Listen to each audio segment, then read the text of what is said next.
He is 100% worth it. He takes it to another level. Oh my God, I just fell in love with it. Thanks so much, Jay. Blew my mind.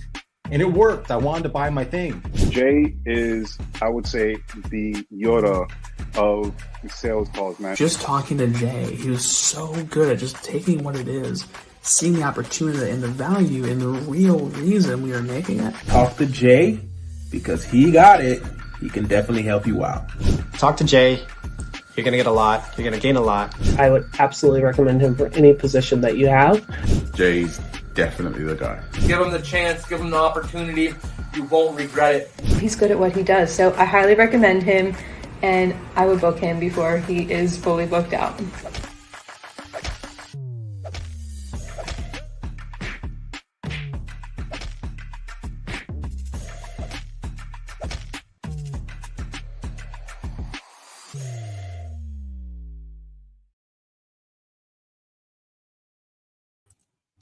What is up, salesmen? Just welcome to another episode of the Sales in the Show podcast. Today, we're diving into the dynamic world of high-ticket sales and remote recruiting. And our podcast is entitled, The High-Ticket Space is a Casino. Volatility is high. The stakes are high, but so is the upside.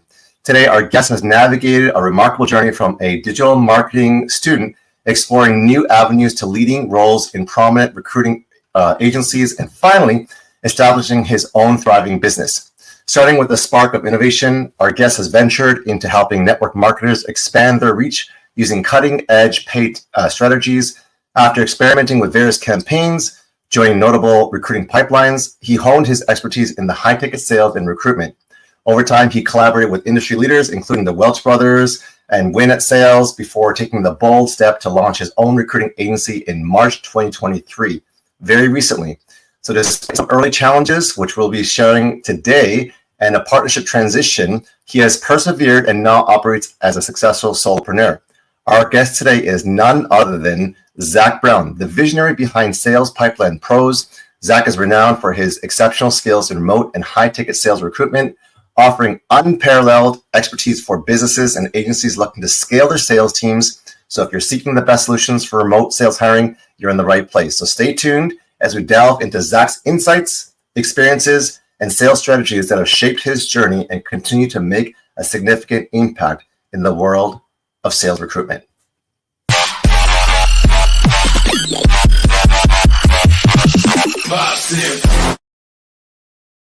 What is up, Zach? Welcome to the Sales in the Show podcast. How you doing, man? Jay, I'm doing great. Thanks for having me. Excited to be here. Awesome. I am stoked, brother. You know, we got on a call very ad hoc yesterday while I was en route to go coach my daughter's soccer team, and had an amazing conversation with you. I actually remembered that you just reminded me that you're also a man of faith. So there's so many places and so many spaces I want to cover. So in this brief and amazing time, we're going to be going through some of the recruiting and evaluation criteria that you go through.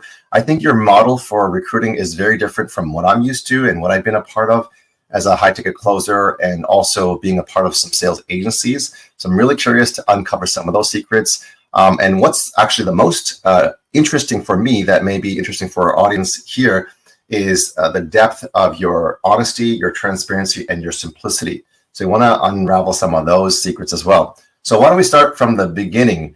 So were you always really good at sales and communication, or where did it all begin when you were younger? My dad instilled a work ethic in me and my 4 younger siblings pretty early on. And I started mowing lawns when I was a teenager. So like 14, I went down my neighborhood and then a neighboring neighborhood, knocked on doors and landed clients through that medium, and ended up doing that for about 7 years. Put myself mostly through college doing that before moving into restaurant management. Well, not really restaurants, more fast food. And then after that, got into collision repair, did that for half a decade. And then just over 5 years ago, quit my corporate job and then got into network marketing, which led me into digital marketing, which led me into the high ticket space about 4 years ago. And that brings us up to today, where I've been essentially one way or another doing mostly recruiting. I did start off doing some setting and closing roles, but ended up about 3.5 years ago working with, at the time, a prominent high ticket sales recruiting agency before moving on to work with the Welch brothers, and then with David Mailman, Nick Elia. And then, as you said in the intro, I've been doing my own thing for about 1.5 years now in recruiting. Amazing. So, I mean, my son is 14 and he started mowing lawns last year. So what on earth possessed you to start it? Was it desperation? Was it, the idea that you can actually create income? What did your parents kick you out and say you're on your own and you got to make money and provide rent, or what was it? Well, they wanted to instill in me a healthy desire to, as a man, be able and willing to provide for a family one day, and wanted to start the cultivation of those hard skills early on. So they literally would put me outside the front door, tell me to knock on the door, and they'd open it up and they pretended they were a customer. And we just practiced and practiced and practiced until I felt good enough to start knocking on doors and ask people if I could mow their lawn. So in some customers I had for 6 years, give or take. So wow. Yeah, it was never big, but I got to the point where I did have some commercial level equipment, a trailer, wow, drive around town to do lawns. But yeah, that was really the start of my, I guess you could say, entrepreneurial journey. Although I deviated from that, going into restaurant management and then working in the collision repair center before coming back full circle to being like, you know what, I'm going back to entrepreneurship. I'm not one of these JOB guys. Can't do it. Yeah. So, fast food management, how the heck did you go from, your own lawn mowing business? You even went for 7 years, I think you said, and you got to commercial level with trailers and all this stuff where you're making, decent money. It's hard work. And you go to fast food retail chains, which I'm guessing when you're starting out at the bottom of the totem pole, you're starting at minimum wage and you got to work your way up to fast food management, which takes time. And what are some of the hardships? What are some of the things that people did in the drive-thrus? Did they throw, change on the ground? Did you throw fries in their face? Give us some stories. As a manager, I would once in a while get customers that would go through the drive-thru and they would call the store 30 minutes later and tell me that their fries were cold. And oh my gosh. And I would ask them, well, when did you go through the drive-thru? Oh, about 30 minutes ago. And the $6 meals don't come with a portable heater. So naturally the food's going to get cold after that amount of time. So, at that point, it's just one of those, to diffuse the situation, because we were taught early on, and I carried this with me even to today.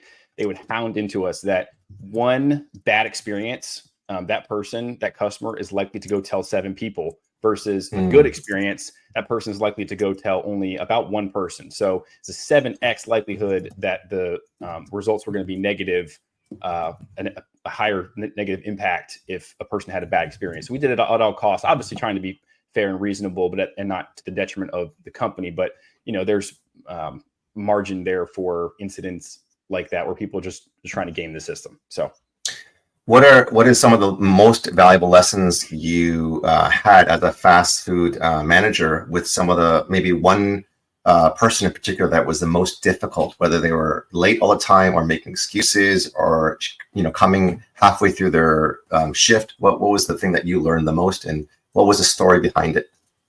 Well, one of the things that I did not do well when I was first promoted to management was actually hold people accountable. I was too much of a nice guy. And, I come in knowing that I want to do a good job. I want to excel. I want to pursue what I'm doing with the utmost amount of excellence, knowing that I'm representing Christ in everything that I do. So, I naturally just assume that just is kind of where everybody's at. But even if somebody is, it's still my responsibility as the leader at that time I'm working to ensure that everything that's happening under my watch is happening according to SOPs and the way that the company has decided it should be. So I was actually demoted midway through my management career in fast food. And I showed up the next day as a regular team member, and they were very surprised. They told me, we thought you were going to quit. And in my mind, I was going to, but not before I earned my title back. So I earned my title back, and then shortly thereafter, I left. And I won't say that my reasons were all noble. My goal really was to be able to say that when I left, I was a manager, and I can put that on my resume. So, but I did earn it back. They did say, hey, you've made a lot of changes since then. One of those being more assertive and not being afraid to be like, hey, look, we need to make sure things are being done this way. But one of the things that I learned there, and then also as my time running a 7-figure body shop, which I did do right before I left the corporate world, was just to get out of people's way.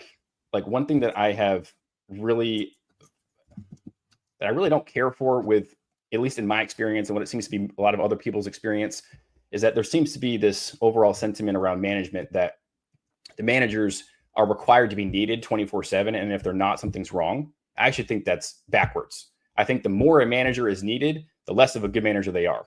Because as a manager, as a leader, my opinion is that your job should be to create a team of managers and leaders that can solve the problems of everyday business without having to come crying and complaining to you about every jot and tittle. But the reason that's done is because the managers have conditioned the team to do that, because they know that it's this false sense of security that, hey, like I need to be needed as a manager. So that I think carrying to working in the body shop, where I was on the front end, not a tech. So yes, I could, know how to fix a car, but when you time to put, get my hands dirty, not really. There was technicians that are specialized in doing that. And so I just would ask them, hey, what do you need? What can I do for you? How can I serve you? Because at the end of the day, you are the expert in this field. And this carried with me into the high ticket space. It's like, you're an expert at sales. You tell me what you're looking to do. I can't do what you do. I'm here to support you, and I'm here to let you serve the customer in the best way possible. So rather than, as the Bible says, creating this unfortunate dichotomy where you're forcing your employees to serve two masters, both the customer and you, because you've got a stick up your rear, you turn around, have them face the customer, and you got their back. So knowing that, like, having a team that knows you got their six no matter what, to me is paramount. And knowing that they can make a mistake, and you're not going to berate them. You're not going to blame them. You're going to take ownership and responsibility because it happened under your watch. And so many like business owners in general, I think would do well to take away that, hey, as a business owner, you own not only the success in your business, but you also own all of the risk and all the responsibility and all of the need to take care of what's going on under your watch. Wow. Thank you for sharing that. I'm going to highlight a point that you said was you actually dropped a gold bomb, gold nugget. But I want to say hello to Andrew and Jay. Andrew is running a landscaping business. What advice would you give to help him run a 6-7 figure? Because I know you grown and scaled a lot of businesses, including that 7-figure body shop.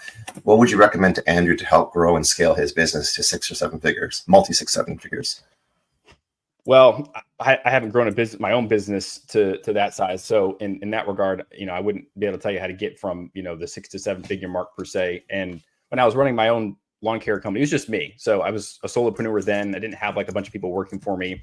So it was very manageable for, one person. So I don't want you to think it was some like massive, huge organization that had like 50 people working for it, because it wasn't. But, it worked for me. But I'll tell you what people generally will tell me as far as, what they seem to like about my approach is that I really just try to put people first and like not need the sale, like knowing that like God doesn't need a sale to provide for me. And so therefore I don't need a sale to provide for me. If it doesn't happen, it's because God willed it. I could do everything right and it still not go the direction that I want it to go. And it's just avoiding that results and outcome-based thinking and knowing that, hey, our job as people in the workplace, as believers, is to do the right thing, is to glorify God in everything that we do, and to serve others in the same way, or to put your neighbor before yourself. And so doing the right thing, leaving the results up to God, I would say over, almost 2 decades of working, I would say is one of the biggest linchpins in really just being able to operate in a more peaceful way. Yes, I love to hustle. I love to grind it out. At the same time, not giving into all the fear and the what ifs and just going down that rabbit hole of all the different terrible things that could possibly happen. It's just doing what's in front of you, but doing it with excellence and doing it the right way, and just letting God take care of the results. and just not stopping at the end of the day. I think too many people quit early. I see that a lot in this space, the high ticket space. Too many people have missed the expectations that they're going to turn around, make a quick buck, and they're going to all of a sudden become this, huge, massive overnight success, because that's what a lot of the gurus out there will paint, that it's just easy. And if you look behind the curtain from what a lot of these guys are doing, it's ugly. What I do in the back end is ugly. So it's, I just don't think people are willing to share the tough side of business, and aren't willing to, they only want the good. They don't want the bad that goes along with it, even though they know deep down that like the bad is what leads to the good. You can't get to the good without going through the bad first. So. Wow. Andrew Zeek said he has scaled to 12 to 16K months in 4 months. Nice. And thank you for the advice. So awesome. You said something that was really, really important that I want to just recap. You said to create a team of managers and leaders without having to manage and lead. I know that sounds like it should be obvious, but I think you just pulled, a treasure out of the chest that I think many people have missed. And this is something that I think I want to highlight is the way that you manage and lead is going to make a difference. Like you said, people first over profits, do the right thing, even if it's hard, glorify God because you're a man of faith, and serving others at the highest level and putting others first. Excellence and faith coupled together. And you mentioned that people quit too early. These are incredible things. I'm not sure if you have any numbers. I know we discussed this a little bit before, but what is the high ticket closer space like in terms of people, leaving the space or offers, and why is this happening? Can you give us a bit of it's not hard data, but just some observations? Maybe it'll be easy to say. Yeah. First of all, I don't think it's one thing. I do think it's a combination of a few different variables that are at play.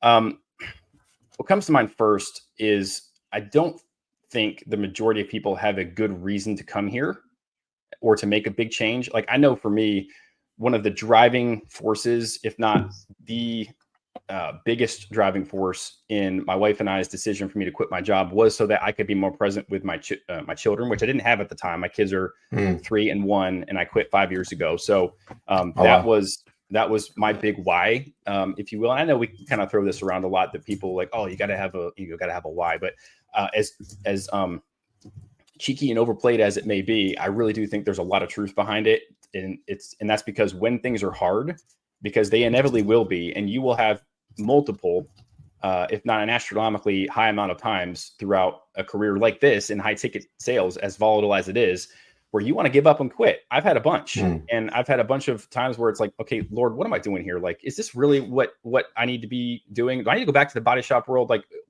I'm doing what I can here. Like, this is tough. Like, help me out. And then I remembered, why did I do this? And the Bible says, whether you eat or you drink, do it all for the glory of God. So I don't think that going to high ticket is wrong or sinful. And I don't think it's just a neutral thing. So for us, I was like, okay, how can I use this to, this tough time to glorify God? And instead of asking God, like, why is this happening? Ask, okay, God, what are you trying to teach me? What do I need to learn through this difficult thing? Because there's a lesson here. There always is. And the Bible's not shy about letting his children know that he disciplines those that he loves, and he chastises them, and he helps them become more Christ-like. Because at the end of the day, if we're praying to become more Christ-like, he's going to give us opportunities to do that. But it's not going to come through, peaches and rainbows and pots of gold. It's going to come through trials and tribulations. So at the end of the day, I think that's first and foremost, is like, have a good reason to be here. And I think too many people they're chasing, instead of chasing something good, they're actually trying to run away from a painful situation. My experience has been that more high ticket, newbies, if you will, are just trying to get out of the rat race because they're unfulfilled. And I think that a lot of times there may be some, a lot of truth to it, because I was the same way. But I think people are looking for an answer in high ticket sales that they're not going to find anywhere else, because I do think you can absolutely be fulfilled in a day job. I think that's more of a mindset and a spiritual, emotional condition, rather than, oh, this job sucks and I don't like my manager. So I do think that people need to focus more on not looking at this like a quick fix. And I think it's like any other biz op type thing, where you got these guys that are trying to tout this, save yourself and create this lineage of what's it called, like generational wealth, because high ticket sales got all this opportunity. And I won't lie, there's a ton of opportunity here. That's why I'm here. I like the volatility. I like the ups and downs. I like the roller coaster. That's why I say it's like a casino, because you get kind of addicted to just the ever changing environment that never seems to stay in one place for more than an iota of time.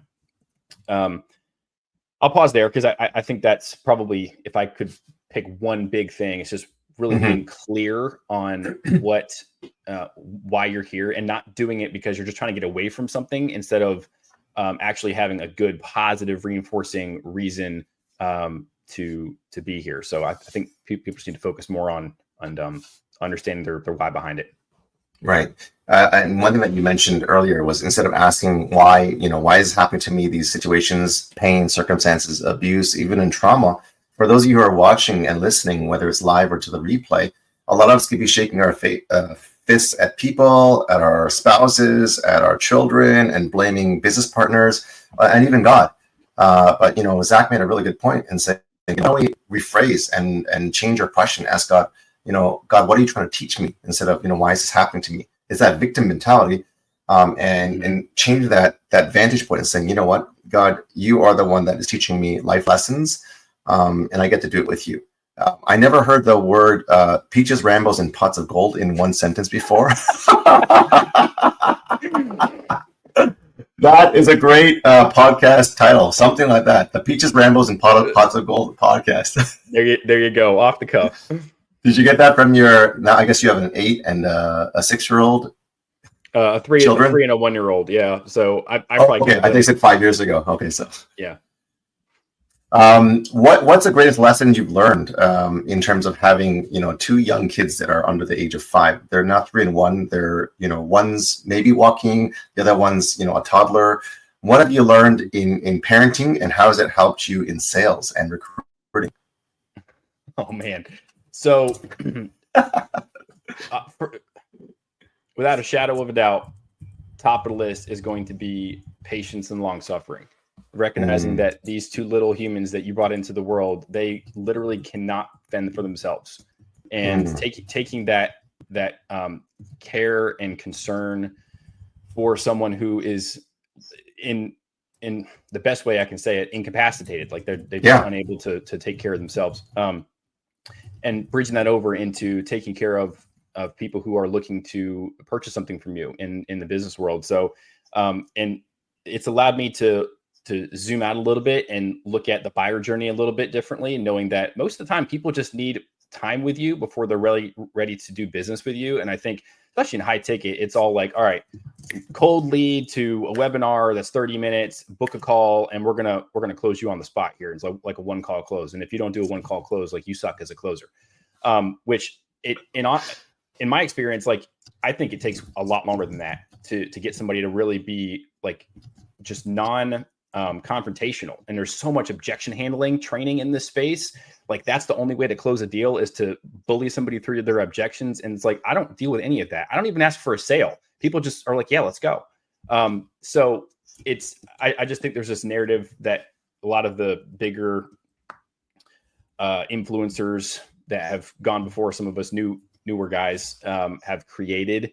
And therefore everybody just kind of like touts to these guys because they've got a bunch of money. Like, that makes what somebody's doing right or even better than an alternative. So I just think people conflate like success and this is like the ideal, most optimal way to take care of your clients and customers because of the guy that's saying it makes a lot of money. It's like, there's a lot of bad ways to make a lot of money. So I just think that they're mutually exclusive. And I think people should be careful to not take what someone's saying who's made a lot of money for the gospel, because it's not.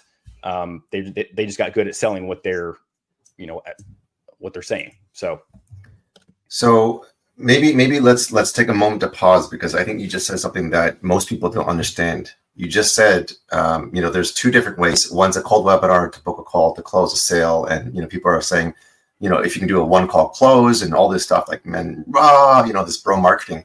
And then there's the other side of like, when you get to know people and people need time and to build trust, you said, I don't even ask for a sale. There's another podcast right there. I Don't Even Ask for a Sale podcast by Zach Brown. Like, how do you do that? Like, people don't, that's a mystery to most people. What do you do? How do you get to that point where you don't even need to ask for sale, and automatically this magic leprechaun out of the rainbows with Rambos and pots of gold come out and say, let me open my wallet and give to you, even though you didn't even ask me, and I don't even know how much the offer is, but I'm willing to invest. Yeah. Well, we've gone through a call and they understand all the ins and outs, but I usually will try to give somebody as much as, my pitch is 2 minutes, maybe 3. So I think that's the first thing. Like, so when I was really learning how to sell remotely, I learned from a buddy of mine that I met through the program that I bought getting into digital marketing and high ticket. He is probably the best sales guy I've ever met in my life. And he taught me about the 4-minute pitch essentially, and how, without getting too much into the minutia, it was really condensing down, and getting down to the nitty gritty of what why we're here and what we're doing, instead of going down this, like you said, it's the bro marketing thing. It's like everybody's doing it the same way, so everybody's dealing with the same problems. And like I take every chance I can to let people know prices up front before they even get on a call. It usually will just send a voice note, but I can't take credit for this, but all of my business is word of mouth and organic. Like I don't run any ads. Now, am I making millions of dollars a month? No, but for a solopreneur, I'm doing okay. So everything just comes to me through social media, which is a gift from heaven above, where the algorithms, especially now after TikTok has had its heyday, they've all copied TikTok's algorithm to where followers and subscribers do not matter like they used to. That is not a good indicator of whether or not someone will see your post. I had one post at 2.3 million views on Facebook, and it was like, holy crap. So Facebook has started pushing your content out based on what people like and what they follow, not because they're your friend on social media, and other platforms are doing the same thing. So that helps. So for me, it's just pushing out a bunch of content, speaking my mind about some of the issues that I think plague the space. And I just have people that will either be referred over to me.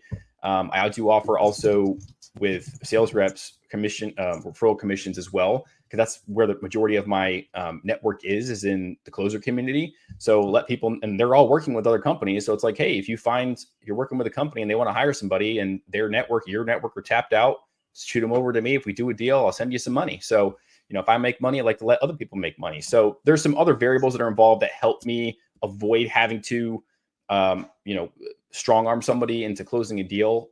But I also don't have any charge until after the fact, and I don't require money until after the fact, I should say. But again, it's all because of what's going on the front end. Like, people feel like they've gotten to know me a little bit.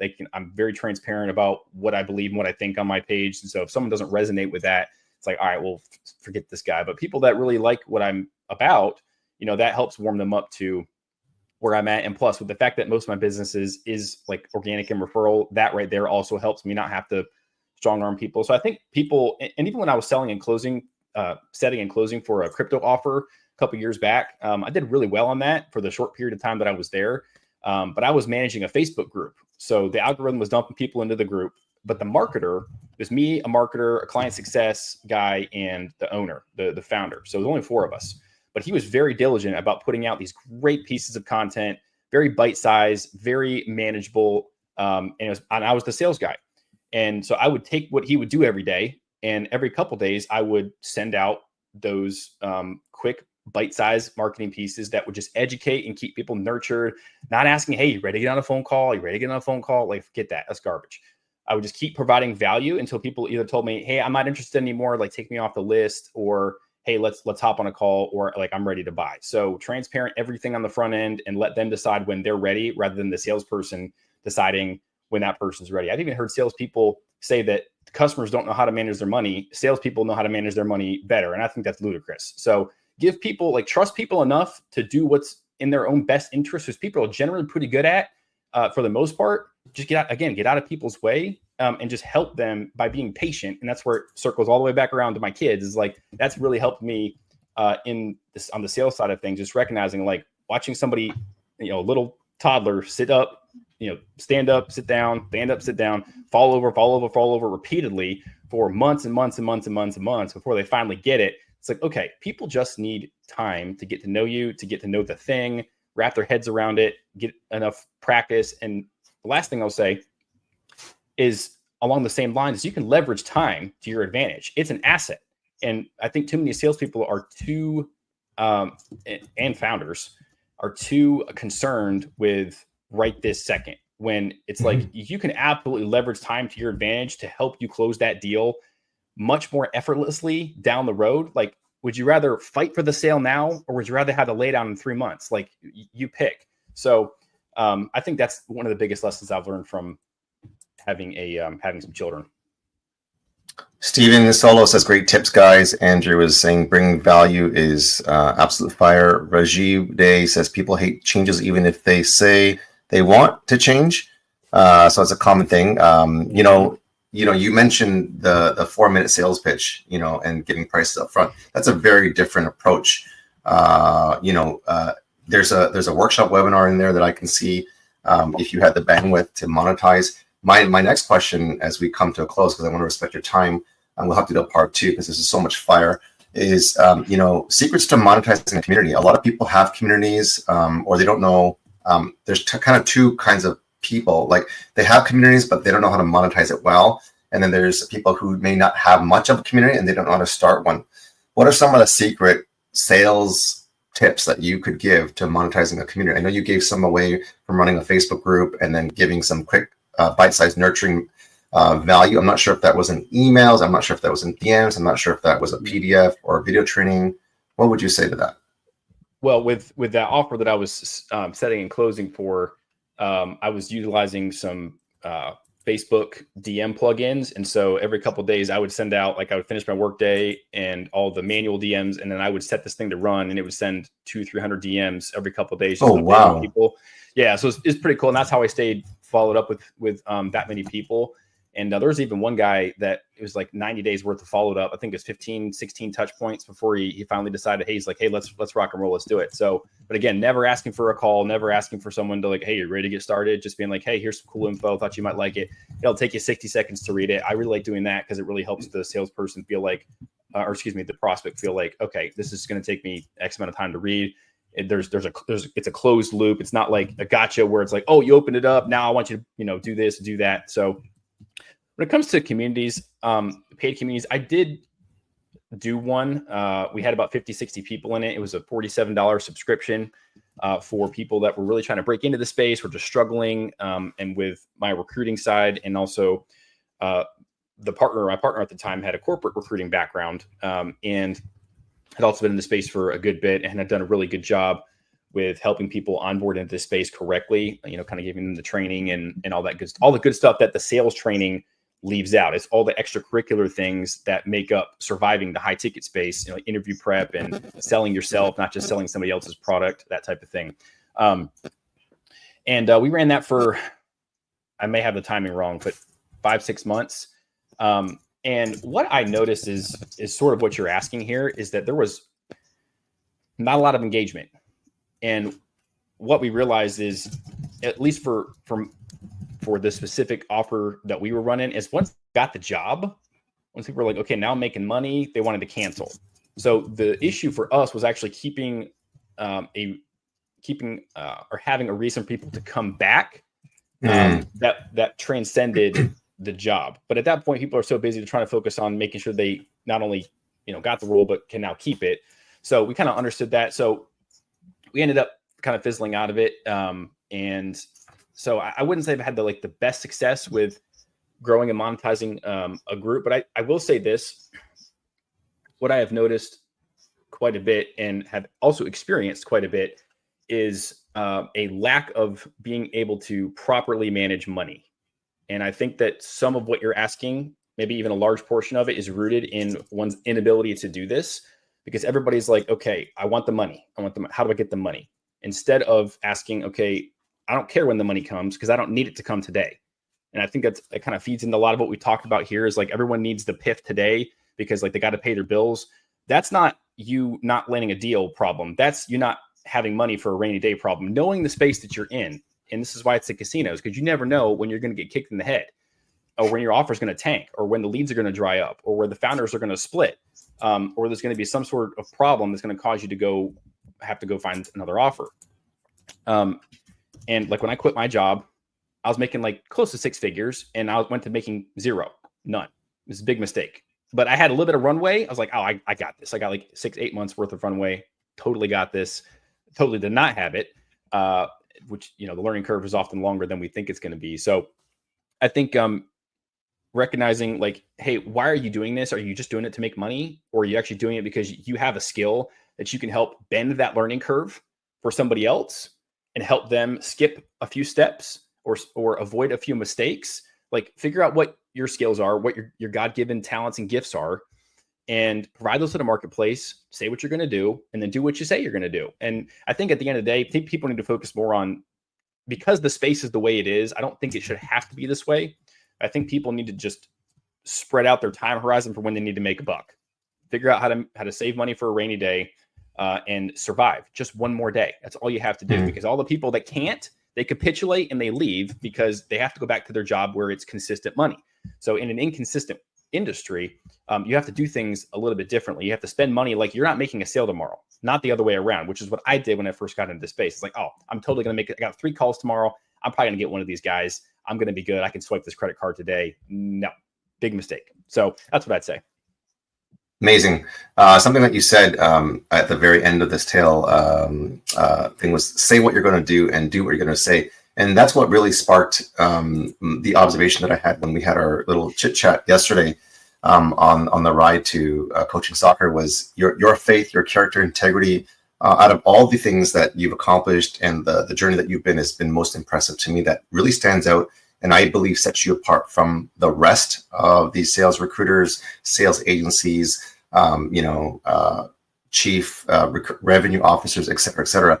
So how has faith, character, integrity played a role? Because sometimes you're doing the hard things, like even demoting yourself and earning that back the stripes, which takes longer when other people are taking shortcuts and maybe getting ahead. When I first got into the digital marketing high ticket space, the gentleman that I bought his program for, he used to always say, the level that you're like essentially personal development is where your income is going to be. Your income follows it, but there's a lag. And so people may have overnight success, and we've seen some of that in this space where there's just money everywhere. But if you look at what happens after the fact, or even people like the bodybuilding space, you look at these pro bodybuilders that are just absolutely massive, squatting 1,000 pounds. Almost every single one of them ends up with back problems, ends up not able to continue doing what they're doing and they die early because they're trying to skip the steps. So I do think it's possible to skip steps, but I do not think that people can actually skip a learning curve. I think it's impossible. Now, I do think people can go through the learning curve a lot quicker based on the talents and gifts that God has bestowed upon them. Like my brother, we started playing music when we were very young. We started here, and it was very clear within a certain amount of time, even though we were both practicing roughly the same, his skills were up here, mine were up here. That's divine intervention, okay? Because it had nothing to do with the input that we were doing. So I do think that people generally have an easier time with certain things, depending on just who they are and who God's created them to be. But at the end of the day, well, I'll be honest, I kind of lost my train of thought because I'm going on a tirade here. But did I answer your question? Kind of, sort of? Yeah. Faith, character, and integrity. I mean, you're doing what's hard, and you were taught to, you said business success follows a level of personal development, and there's a bit of a lag, which I thought was really brilliant. I didn't know you were a musician. What instruments do you play? Well, I don't really play anymore since, trying to run a business and having kids, but I did play guitar for quite a bit. It was in a couple of very low-level bands back in the day too. So that was fun, but I don't do it anymore. But you must get mistaken for Zach Brown, the musician, no? I have been this close to hitting that guy up and being like, dude, where are my royalties? Like, I probably have sent you so much business and given you so much visibility in the marketplace that you got to cut me in on this, man. Oh, so so the one thing I derailed and wanted to finish up with on the faith thing is, like, we have to understand like why we're actually here as people, and we have to even go farther back than that and understand, okay, well, who put us here? And if who put us here has a design and a plan, okay, we should probably figure out what that is. So the Bible is very clear that God created us in his own image, all of us, every single one, no exception. And his desire is that we would choose to worship and serve him as our creator. And with the fact that we have free will, we can choose not to do that. Now, is that God's original design? No. But if he took away our free will and our ability to say no and reject him, then we wouldn't really be choosing him. So that's why we have not only his sovereign will, but we can't accept him and become drawn to him without him first drawing us in. We also can't can say no. So I think recognizing that there has to be a bigger purpose. And this sort of ties into the very beginning of like having a why, but this is like at the deepest core of the soul and the human being is we were designed to worship our creator, and we're designed to do that through the things that we're doing in everyday life. It doesn't have to be anything specific. You can worship God by drinking this can right here and thanking him for the fact that you have some liquid to put in your stomach. And you can thank him by being Billy Graham and preaching to hundreds of thousands of people, bringing a lot of people to Christ. It does not matter. The Bible doesn't differentiate between big things and small things. It's just whatever you're doing, give God the glory. So I think because of my faith, like what did I know I was going to come to be a recruiter in the high ticket space? Absolutely not. I had no clue. So I have just taken the approach of like, hey, God, you are sovereign over my future. And I don't need to worry about what tomorrow is going to bring. Tomorrow has enough trouble of its own. As the Bible says again, like worry about, like focus on today, and God will give us our daily bread, and just trusting him for what's next and just doing the right thing that's right in front of me. And I think if more people just focused on the here and now, the present, and doing whatever they can to, again, glorify God and serve one another, I think the world would be a lot better of a place. Amen, brother. You are incredible. I think what Zach was saying was that, that why and that creator and the purpose is, instead of just merely existing and taking up space, whether you eat or drink, do it to the glory of God. We'll definitely need to do a part 2, and maybe it'll be the achy breaky heart with the partnership fallouts and the lessons learned from there, because we didn't get to there today, but because time didn't allow us to, maybe explain and share with us the generous free gift that you're giving to the audience and what that is. Well, a lot of what this isn't something that I charge for. I do not do any sort of like sales rep training or anything of the sort on that side of things. My business model is set up to where businesses and agencies looking for setters, closers, managers, client success operators can come to me and pay a fee, and I'll help them find who's a good fit for their company. On the sales rep side, I do everything free of charge because I'm incentivized to help you find a role, because that's how I get paid. So I don't need to double dip. I don't have to charge you for anything on that end. But the link that you'll see is that my recruiting protocol, pipeline protocol, and that's where I have my entire process outlined A to Z, every single step that you need in order to get into my free pipeline that costs you nothing. And then also I do include my job board where you can see the open offers that I've got. So that way, before you take the time to fill out an application, you can look and see, okay, is it either the companies he's got right now or the other companies that he's worked with in the past? Like you can see all of those as well. So that way, if something does come available again, yeah, there's my ugly mug right there. You can get on the email list. I do send out a couple emails, usually once or twice a week, depending on the volume of roles I've got open.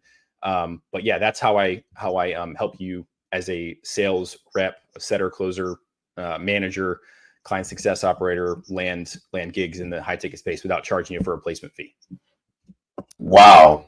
I mean, I didn't get a chance to look at this till now, and I'm like, this guy, you're a genius in the way that you just laid this out, literally just a roadmap of how to go from A to Z. This is incredible. This is a Notion board, I guess. Is that what that is?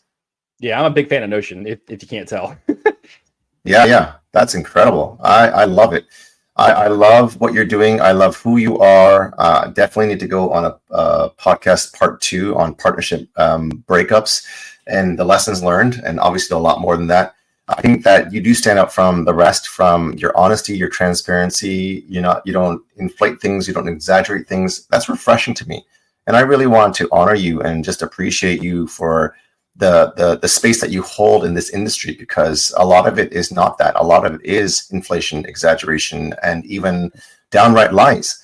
And, on behalf of the people that are the overnight gurus or so-called, sales experts, I want to just do what's called, as a pastor, identificational repentance, which say, I want to apologize and confess the sins of the people in this industry who have tainted the sales industry and say, we are doing this differently. Zach and myself are men of faith who want to change the landscape and do this with upright integrity, even if we lose clients, even if it means that we have got to give a refund, even if it means that we need to work harder, slower, instead of going faster. And it's people over profit. And this free gift is going to really help you out if you are in the business space that you want to grow and scale with setters and closers. So definitely check Zach out. And if you're looking to become a setter and closer, is that how they can get in there as well with the job board? Yeah, absolutely. I will say it is typically the types of clients that will come to me. They are looking for somebody who's been in this space for longer. But I do see some instances where, someone who's maybe just fresh out of training or maybe has a corporate sales background. Sometimes there are instances where I can help. It's just, to be blunt, it's not as frequent as somebody who's kind of been in the space for 6 months, a year, 2, 5 years. So.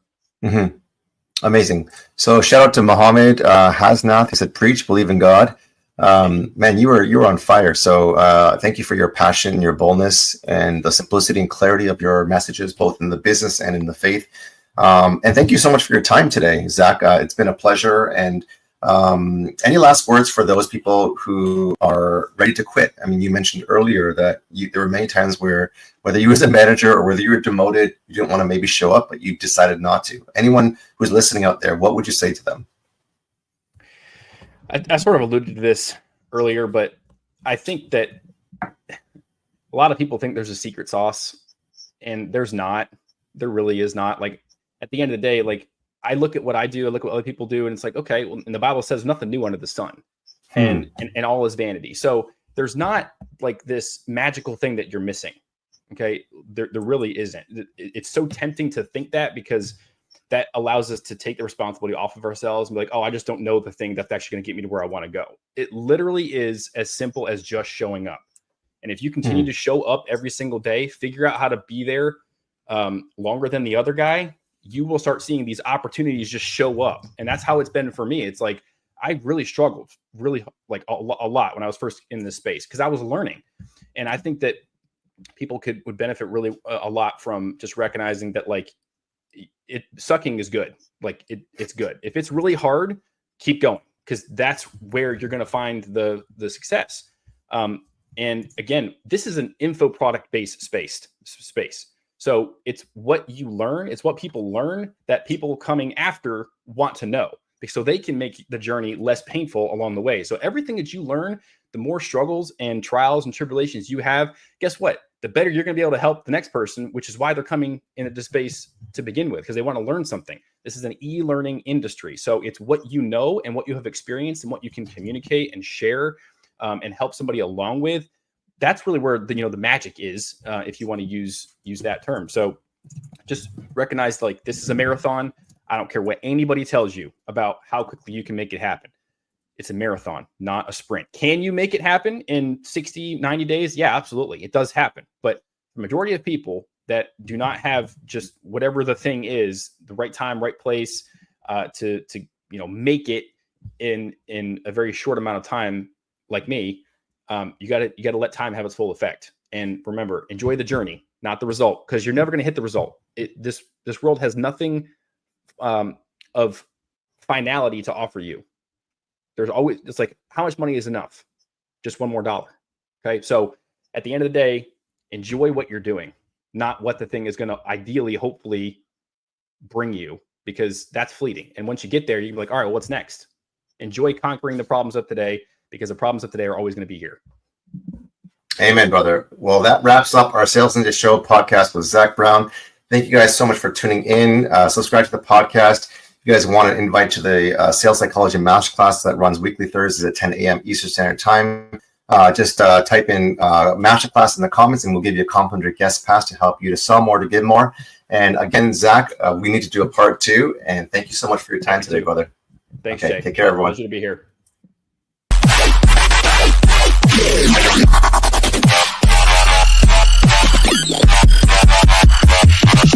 Massive.